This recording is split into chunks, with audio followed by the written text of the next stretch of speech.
Apa lagi? Bagaimana, gitu ya? Bagaimana membelajarkan matematika? Jangan matematikanya. Langsung ke materinya. Apa materinya? Bagaimana membelajarkan berhitung angka kepada siswa kelas 1 MI ini ya. Nah, apalagi kita mau nanya? Apalagi?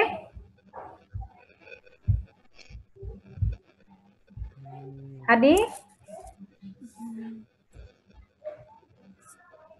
Ya, Bu. Ada mau ditambahkan?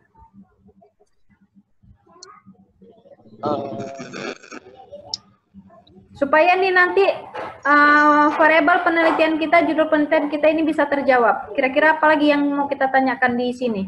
Supaya ini bisa terjawab. Apa yang belum ditanyakan di sini? Hasil belajarnya bisa, Bu? Iya, bisa. Gimana? Apakah dapat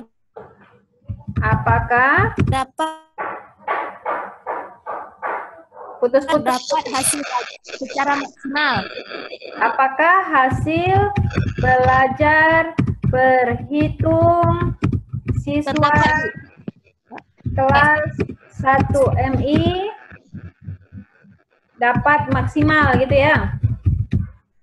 Oke, udah. Ini aja dulu kita bahas. Ini aja dulu ya, 4 ini ya, biar nggak pening ya. Nah, rumusan masalah yang pertama, apa itu BDR?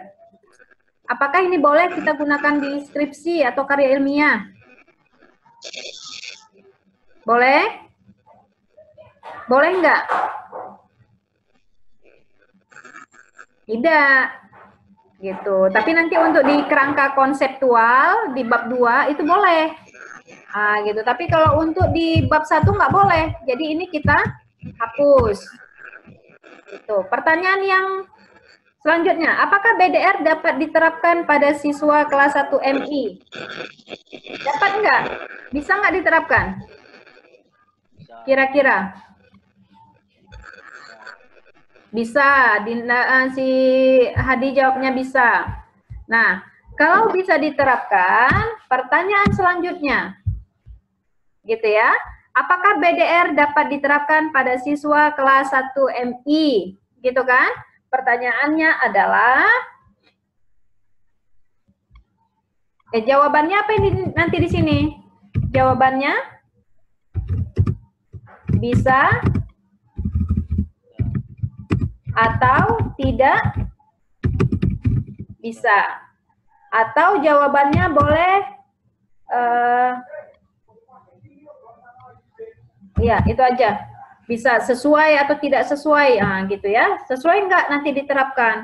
Kalau di sini apakah BDR cocok misalnya gitu ya. Kalau di sini kita ganti dengan cocok atau sesuai, boleh juga. Apakah BDR ini sesuai nggak diterapkan pada siswa kelas 1 MI? Jawabannya bisa atau tidak, cocok atau tidak cocok, sesuai atau tidak sesuai. Nah, bukan hanya menjawab seperti ini. Bukan pilihannya jawabnya bisa atau tidak, sesuai tidak sesuai, cocok atau tidak cocok, tidak. Nanti menjawabnya seperti apa, lebih dideskripsikan lagi. Karena kan tadi kan kita sudah ada wawancara, ada diskusi, ada observasi. Gitu ya. Jadi untuk menjawab rumusan masalah yang pertama ini, gitu ya, supaya kita dapat mengukur ini sesuai atau tidak untuk diterapkan, ini kira-kira kita pakai apa? Pakai apa mengumpulkan datanya? Metode observasi. Oke, di sini boleh observasi. Ini buat cara ya. Caranya dengan observasi. Apalagi? Wawancara. Wawancara dengan siapa, Hadi? Dengan guru atau dengan siswanya, Bu. Oke, ini boleh dengan guru, boleh dengan siswanya, dengan orang tua. Dengan orang tua. Nah, ini yang boleh diwawancarai. Dan boleh, kalau observasi berarti kita harus datang ke rumah siswa itu untuk melihat langsung. Apakah ini bisa diterapkan atau tidak. Gitu kan? Sudah. Yang kedua, bagaimana membelajarkan berhitung angka atau mengenal angka gitu ya. Sini membelajarkan, subtemanya nanti mungkin apa gitu nanti, tapi tentang mengenal angka. Untuk anak kelas 1 MI. Jawabannya gimana? Bisa atau tidak sama Bu? Nah, bagaimana membelajarkannya? Tidak bisa, jawabannya bisa atau tidak. Apa jawabannya? Ya, bisa. Bagaimana berarti panjang dah Bu? Panjang, iya. Ini paragraf panjang. Jadi nanti kita di sini bercerita. Namanya juga pertanyaannya bagaimana? Bagaimana? Hadi, gimana cara supaya bisa ikut meeting Zoom? Meeting Cloud. Pertama Bu, Hadi harus download dulu CloudX. Sebelum download CloudX Bu, Hadi harus pastikan bahwa Hadi punya kuota. Ini semua udah daftar kuota ketengan? Nggak ada Bu. Nggak ada. Oh, nggak apa-apa, orang kaya lah berarti. Wifi warkop Bu. Oh, ya boleh juga. Gimana pun caranya. Nah, itu kan cara-caranya. Kan gitu kan, cara supaya kita bisa membelajarkan angka pada siswa. Kan gitu, ada orang tua yang bawa anaknya ke warkop misalnya. Nah, itu dijelaskan di sini. Gitu kan?